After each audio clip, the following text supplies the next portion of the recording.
teacher at school, and he's from your hometown, Fort Smith, right? Yeah. Arkansas. Yeah.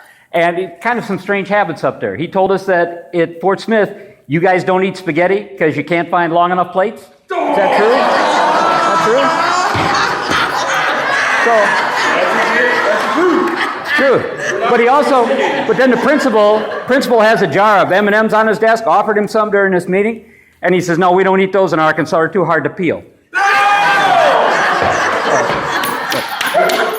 But what I'm really up here to do is tell you, it's more a story than a joke. You know, I officiate some weddings on the side along with being a teacher. And I've been doing a few weddings this year, and kind of interesting thing. And one time the bride and the groom wrote their own vows, and the groom cleared his throat, and it was his turn to speak, and he says he was supposed to describe what marriage is like, because the bride had just done that, and she had this beautiful little thing about what marriage meant to her. And he said, to me, marriage is like hash. You got to have confidence in it to eat it all up.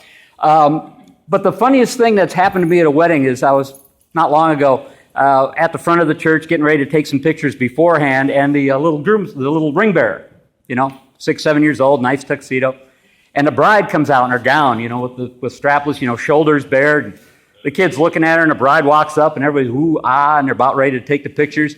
And the little kid looks at her, and he says, I got to get dressed up in all this? You can't even put on a shirt?